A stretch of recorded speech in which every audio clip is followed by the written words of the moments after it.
We've heard many times from the building support group that the Coliseum Coalition is what it's called, but today some people living right next door in Orange Mound are also urging the city to halt any plans to take a wrecking ball to the historic building and build a professional soccer stadium there. RJ Shakur listened in to that news conference today, and he's live now with more on what the speakers there are asking for. Jay.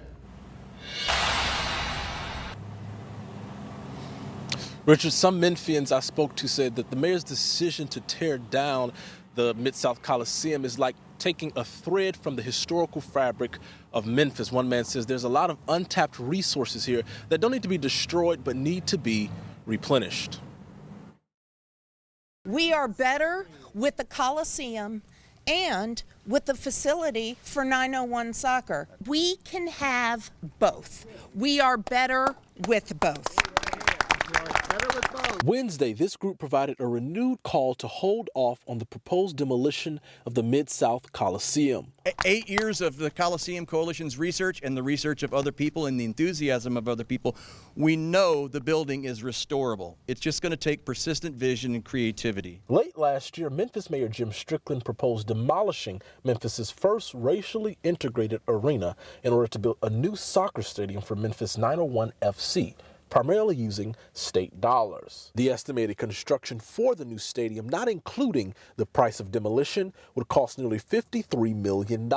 Gerald Boyd, who grew up during the time of the building's construction, said losing the Coliseum for good would strip Memphis of a valuable cultural landmark. I was able to go to all of my major concerts at the Mid-South Coliseum, from you name it, James Brown to Led Zeppelin. It wouldn't make sense to tear this building down with good bones. That's why Boyd joined others living in Orange Mound Wednesday to demand the city council not approve Mayor Strickland's proposed budget without more thoroughly considering alternative uses for the Mid-South Coliseum. Know where to go to help our children in the school systems. We've had a lot of issues, but then to innovate things up in here to keep them occupied and governed, I think that'd be a very great thing for Memphis. Some ideas floated Wednesday included repurposing the Coliseum space and potentially using the facility as a mixed-use development such as Crosstown Concourse. We're also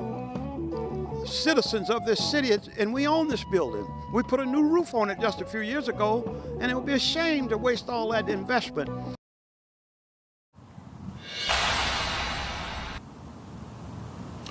Now, we did reach out to Mayor Strickland, but he was not available for an interview. However, when he unveiled his plan last year, he said, while many developers considered the Mid-South and the Mid-South Coliseum for a different use, no one was able to offer that money up front for the cost that it would take to renovate this facility. In Midtown Memphis, I'm Jay Shakur.